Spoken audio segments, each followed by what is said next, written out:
আরে দেখো দেখো দেখো কিভাবে ডিম উল্টাতে হয় দেখো, না ভেঙে উল্টাতে পারো তো,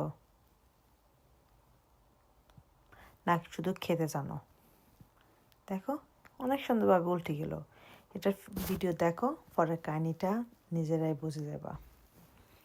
এখানে আমি ধনিয়া নিছি, 3টা ডিম নিছি, তারপর পেঁয়াজ কুচি নিলাম, স্বাদ মতো লবণ দিয়ে দিলাম, হলুদ দিয়ে দিলাম। এখন একদম কষালি মাখিয়ে এলাম।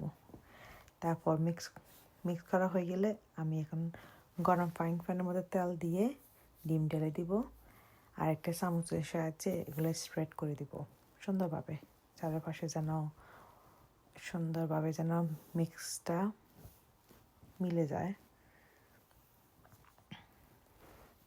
তারপর একটা ঢাকনা দিয়ে আমি ডেকে দিব, ওয়েট করব। আর কাহিনি এখন দেখো। আমি কি ফোন ধরবো ভিডিও করব নাকি ডিম উল্টাবো, কোনটা করব? এক হাত দিয়ে তো সম্ভব না, কারণ যে সময় ডিম উল্টাতে যায় তখন তো মেন ফোকাস থাকতে হবে ডিমের মধ্যে। আমার মেন ফোকাস ছিল আমার ক্যামেরার মধ্যে, যার মধ্যে ডিমটা আমি উল্টাতে পারি।